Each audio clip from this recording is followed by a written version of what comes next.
tinokukwazisai mhuri yeZimbabwe kusangana kwatiri kuita nhasi uno tiri muguta guru reHarare. Ndoziva vazhinji vachiona miti iri pano vanofunga kuti zvichida neshamba uya adzokera kuchirinda forest kuchipinge. Kwete, manga muchiziva here kuti muguta reHarare tine nzvimbo yakanaka saizvozvi, nzvimbo inorimwa miti.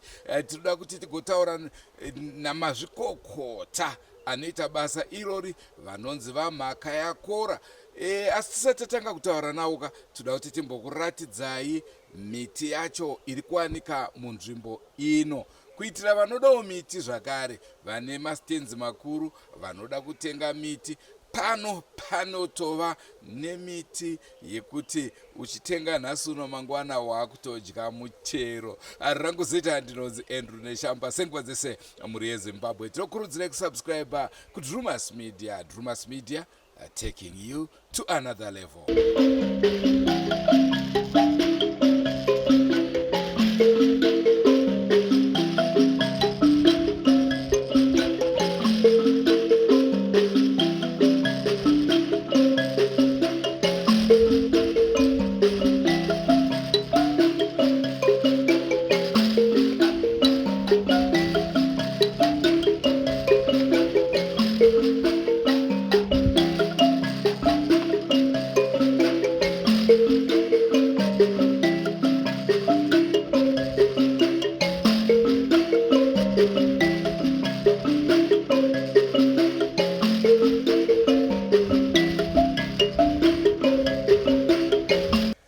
Ini ndinonzi Rangarirai mhaka yakora. Ndinogara kuno kuDzwaresekwa neproject yedu yekudyara miti kuno kuDzwaresekwa. Kumushande kupi vamhaka? Kumusha kwangu ndekwaMurehwa. Uzumba maramba pfungwa. Muzumba macho imomo panhakiwa paya osvika pamasamba nakapo. Kwana Richmond siya kuri. Exactly. Aiwa, pakanaka. Tingade kuziva kuti basa ramuri kuita iri makaritanga rini, zvaita sei? Basa ratiri kuita iri takaritanga kuma 1990. Tanzwa zvichitaurwa paredhiyo. Paredhiyo panokurudzirwa zvinhu zvakati wandei. Ini ndakangobatawo changu chandaifarira chokuchengeta miti. Saka ndobva ndakatangira ipapo. Ndakatotangira paimba yekuroji, kuzoguma ndasvaka nzvimbo yacho kuti ndidyare miti, kusvikira ndaita forest iyoyo yamuri kuedza kuona. Hazvina kukunetsa here kuti munge muchipiwa nzvimbo yakadai muno muHarare? Ipapo ndobva ndakatangira nokuda kuti Forestry Commission yakanga ine plantation kuHeathcliff nekwaSeke nemuno muDzwaresekwa. Saka kutemwa kwemiti nokuchengetwa kwayo zvaigara zvichitaurwa mumaredhiyo. Ini ndobva ndangove neinterest nekuchengeta miti yakanga iri kuDzwaresekwa. Miti yakazoguma yapuhwa kanzuru. Yapuhwa kanzuru, vanhu vemuDzwaresekwa ndobva yabva tema yese nemagutsa zvese. Then ini hazvina kundiitira zvakanaka. Ndakabva ndazoendawo kuForestry Commission nokuda kuti Forestry Commission yakanga ichiadvertisa kuti vanoda kudyara miti uyai tikubatsirei. Saka nguva iyoyo zvakanga zvichiri kuita kuti ukaenda ikoko unokwanisa kubatsirwa nezvauri kuda zvacho. Saka ndakabva ndatanga kudyara miti kuno ndiri pasi peForestry Commission.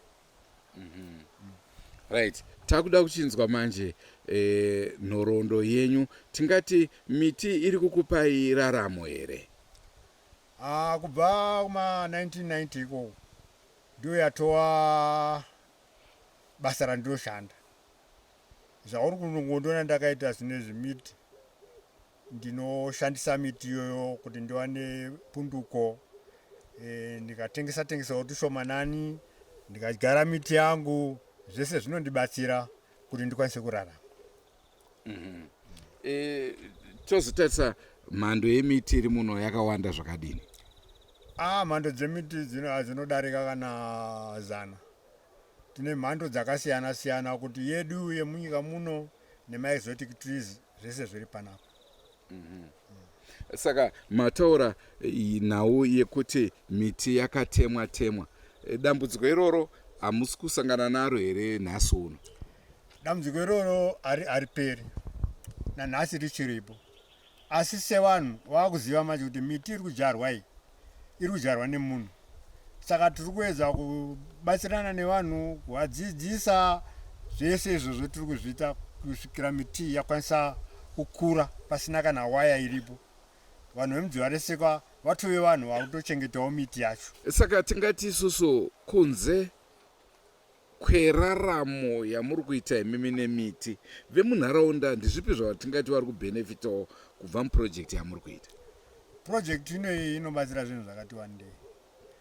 Chokutanga, munhu anoda mweya wokufema asati adya sadza.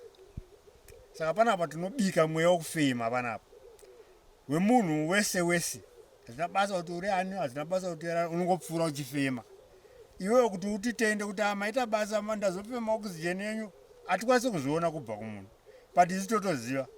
Fanika ndiri padziva reSoka panapa pabani panapa.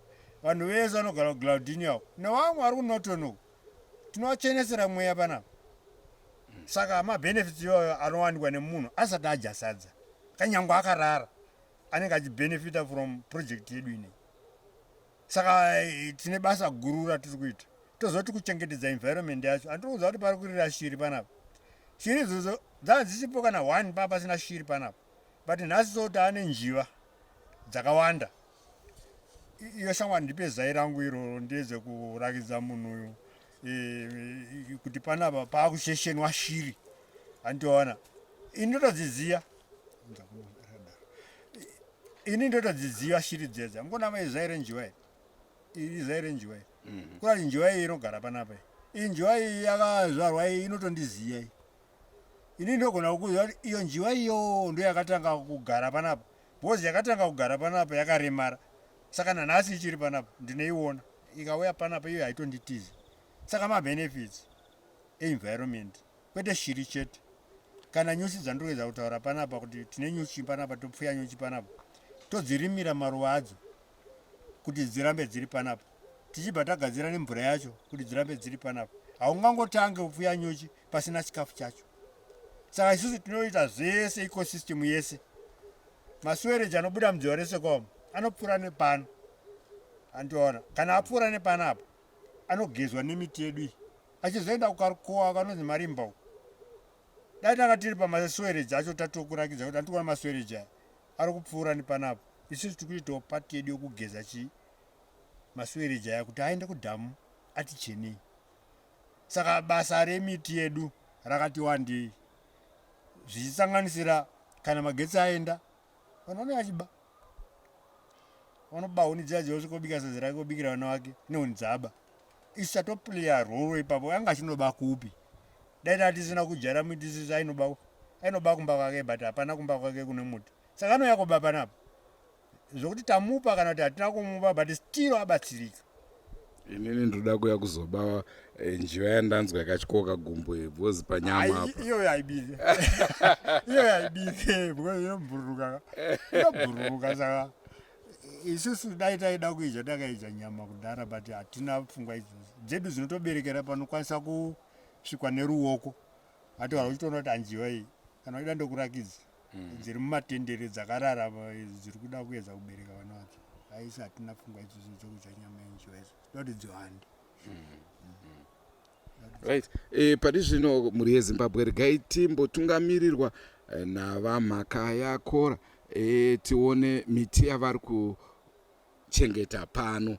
Musakanganuka kuti ndati vanodawo miti vaya sematauro avaita. Aiwaka sunungukai. Tichazokupai nhamba dzavo zvakare kana program yakupera, asi pari zvino garai mapa veruzhinji. Namba dzangu ndinoti 0773 044 770. Ndo namba dzangu idzodzo. Regai ndidzokorore. 0773 044 770. Ndo namba dzangu. Kune vanenge vachida kuvabata takukuratidzai miti yacho yavari kuita pane ino nzvimbo. Vanezenge vachidawo kuchenesa misha yavo kana kuchengetawo njiva zvakare, nekuti ndatoona iri challenge yekuti pamba pangu panofanira kugarawo shiri nekuti pari zvino hapana kumira zvakanaka. Hapana fiction apa. Miti iri kutokura unogona kungotenga utonosvika udya malemoni ako that particular day.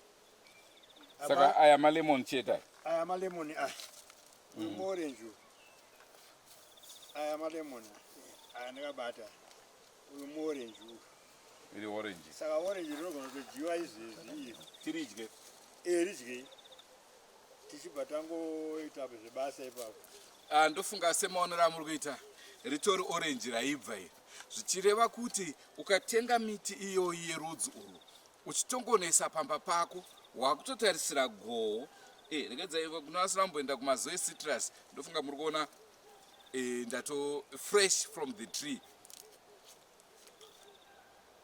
kwakutodya maorange.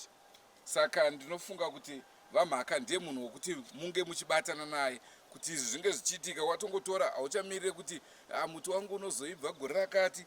Vamwe vanoti anozopedzisira kuita kunge malemoni chichi apa ukutongotenga muti wautoziva kuti aiwa orange iri kutongononakirwa straight one time. Kwakutodya maorange atinogadzira panapa. Saka miti iri pano yekuti vanhu vange vachitongotanga nekutongodya ndeipi kunze kwemaorange? Ndabona mumanachisi futi ndatombodya rimwe nachisi. Malemoni andakabata ai uyu mulemoni andakabata nekutanga kuto ai watonobika tii yako nemalemoni akabereka kudhara andakabata mamwe unobva watenderera woenda nekoko ayo mamwe ayo right haisi fiction.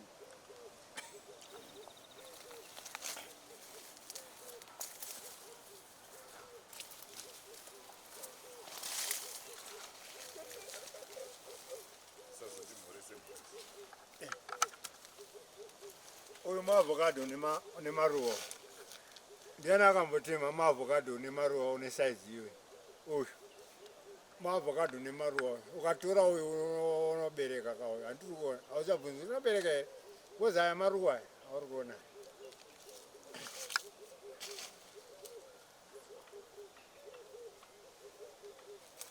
uyu muti uyu unonzi munimu anenge ane nhingi yake anodyara muti uyu toti muti une multi purpose uyu unoshanda kana kuklina ropa kana kudzikisa bp dzimwe nguva dzacho. Imango idzi riari aradyiwa handiti riari adyiwa riari aranga riri pamuti wakakura kana tudiki futi tunoita maorange acho tudiki aka katoine maorange acho aka harisire feki ranonamirirwa.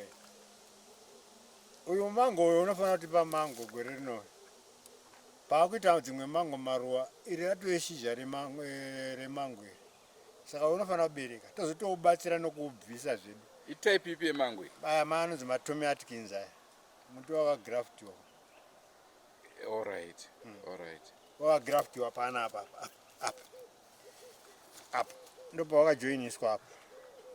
Iyi topu iyi ndiyo Tommy Atkins yacho iyi chiri kuzasi kuti tinenge tiwana mango dzerudzi hombe dziya dzamunoona dzichitengeswa mumarodhi dzepepo dziya vanofamba muHarare.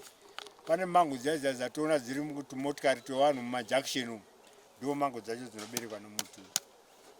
Kana uda kuexporta mango dzacho ndiyo miti yacho yekudyara yekuti exporte mango dzacho kana kuita mango piuri kana kuomesa mango dzacho. Kozi wakachenjera vanogona kuomesa mango dzacho wozodya nguva ine kana kuzodya nguva ine kana dzaipo. Ndofunga ruzhinji rweZimbabwe runotondera tichita nhau yakadaro tiri kushamva kwaitaurwa futi nhau iyoiye. Ndofunga mango dzaiomeswa makadziona mukanzwa zvakare kuti dzine maketi yakadini. Makaonawo zvakare stori yatakaita kwaMutoko yemurume aispecializa nekurima mango dzichinzi achiti anorima mango dzedziya dzisina tingati tutambo mukati ende anoti akatowana kare maketi yacho kunze kwenyika. Saka naizvozvo tichakuunzirai nhau iyoyo zvakare kwaMutoko chikuratidzai kuti pari zvino zvamira sei.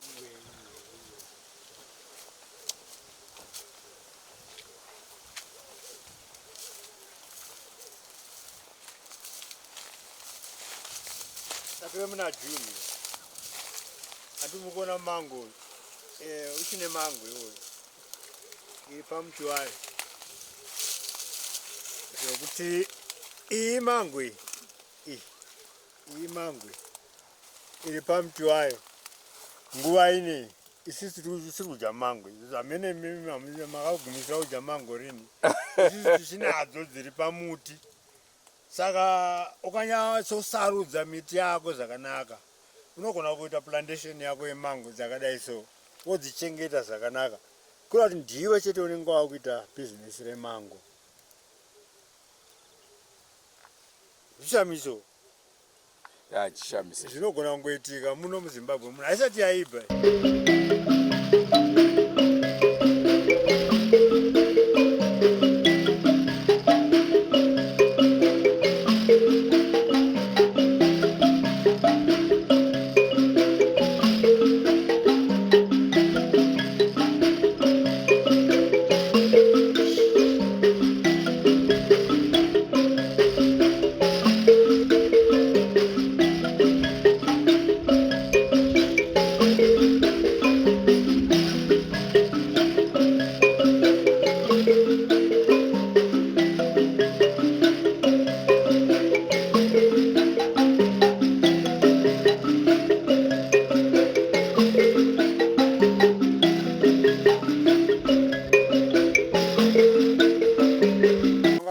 chichi aya mahebsa amuri kuona inonzi milk thistle iyoyi ndio milk thistle ukanzi ndonotenga ukaenda kuno mamwe madhoktors anokuudza kuti ndonomwa milk thistle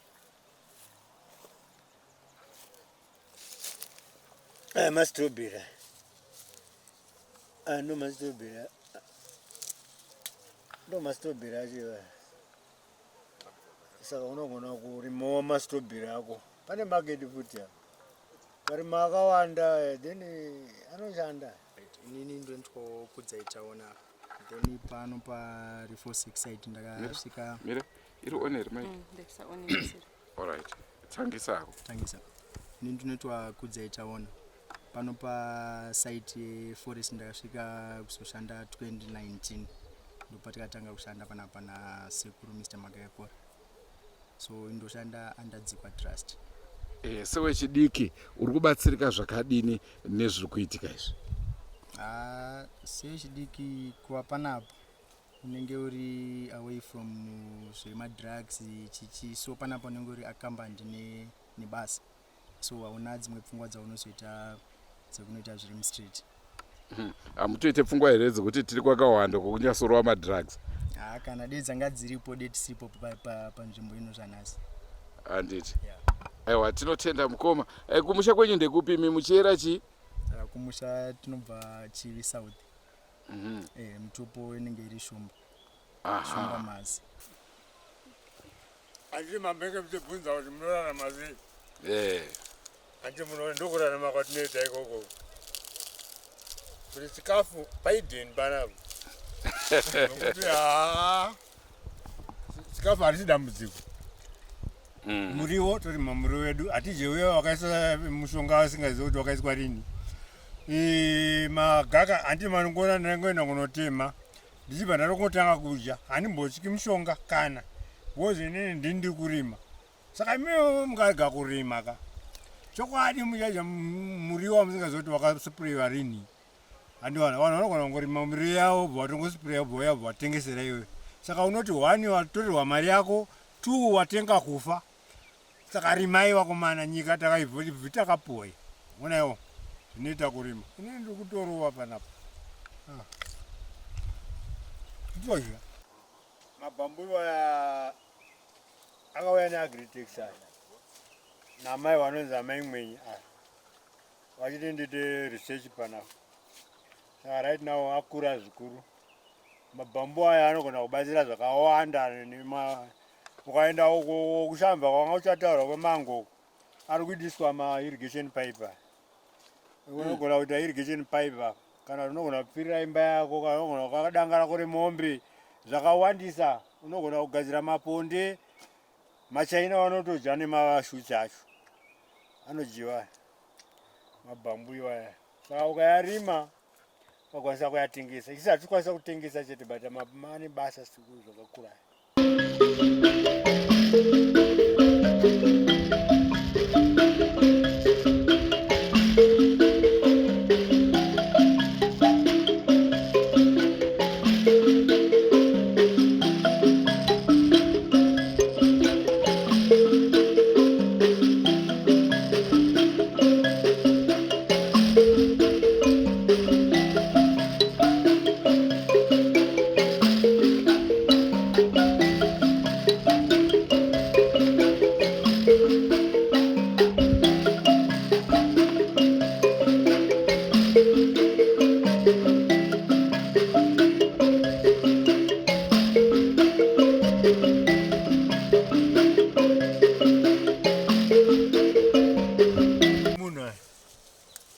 Akabereka.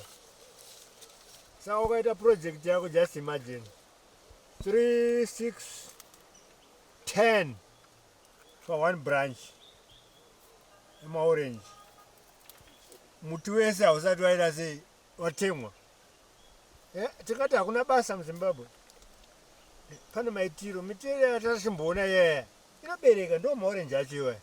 Saka apa tiri kuedza kuita practice manje kuti iri mumapepa midiki yacho nemumwe unenge une makore mashomanani wakuedza kubereka uchiremerwa nemaorange.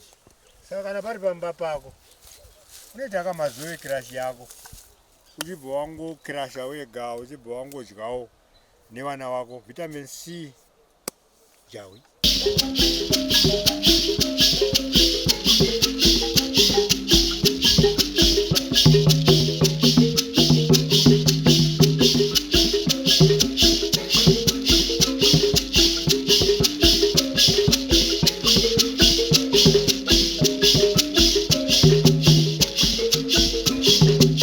Banana ndoye kwamutare kuvhumba anonzi masweet Williams aya. Saka hauje masweet Williams kana uri kuvhumba chete, kana muno muHarare munomu unorima mabanana ako. Vana vako ukapawo 2 pazuva vachienda kuchikoro, 2 pazuva, hatiti mwedzi unopera apa uchingopa vana vachienda kuchikoro. Saka tikawana tunzvimbo kungave ikoko kubudiriro chibani chachiya, kungave ikoko Glenview, munoenda moclaima chibani chachiya, motaka kuita maincome generating project ari kutaura nehurumende. Chako iwe kusumuka woenda ikoko kuhurumende ikoko kuti ndine pfungwa yekudyara miti, ndinoda kudyara miti, havambokunyimi.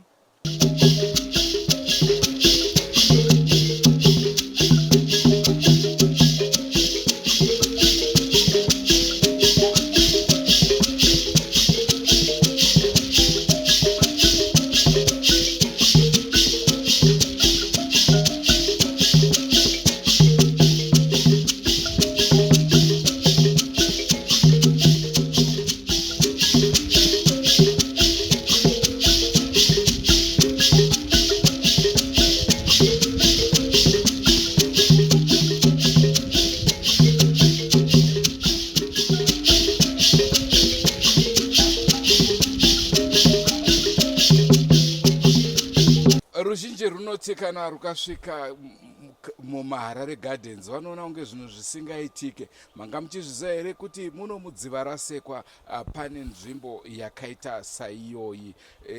Miti yese yamuri kuona muno iri kunzi aiwa kave ruzhinji, uyai mutenge muendesawo kumisha yenyu munonakisa misha yenyu. Rangu zita ndinonzi Andrew Neshamba, sekuva dzese mhuri yeZimbabwe. Musakangana kusubscribe kuDrumas Media. Drumas Media taking you to another level. Sekutaura kwandamboita ndinavo vamhaka pano, taurai zvakare nhamba dzenyu dzenhare. Namba dzenhare vane zvavaona zvavafarira zvavanoda kuitawo muupenyu 0773 044770. Munenge makutaura navamhaka ikura vane miti yese yamamuchiona yaya. Vamhaka, pane imwe nhau yatisina kunge tanyasohendla zvakanaka. Makamera edu anogona kutadza kutaurira vanhu chokwadi chemamiriro akaita zvinhu. miti yatingati veruzhinji yavanokwanisa kuwana pano vachizotenga ndeipi? Pano munogona kuwana maorenji amambowana, mogona kuwana malemoni amamboona, nemanachisi acho, mapamu, maroyal cuban, maqueen palm, mabambu palm, zvese izvozvo munogona kuzowana panapa. Yese miti yamunongofunga kungoti kana mukada iyoyo yechivanhu yemusha, mutamba, munhunguru, mupichisi, yese inowanikwa panapa. Mazvinzwa ka ndo zviri kutaurwa navamhaka. Hanzizvo zvese zvamunoda munozviwana. Hazvina basa rekuti watenga muti muno mudhorobha uchiuendesa kumusha kana kutenga muno uchiuendesa muno, chikuru kugadzisa musha. Nhai vamhaka, kuti nharaunda miti yedu kumaruzevha ikoko kwamuri ngatichengetedzei masango. Masango ndio upenyu hwedu. Pakutanga paya tambotaura nyaya yekufema wakarara, saka hatikwanise kuita nhamo yedu kana rugare rwedu tisina mweya wokufema. Pese pese patiri ngationei kuti nharaunda yedu yatipa mweya wakanaka wokufema. Goodbye my friends, goodbye my friends,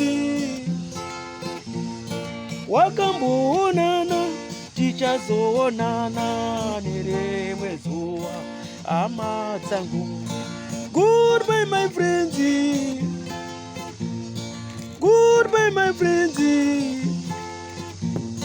wakamboonana tichazoonana nerimwe zuva hama dzangu. Ini ndokuenda kubasa kwangu, iwe maki iwe mkaranga,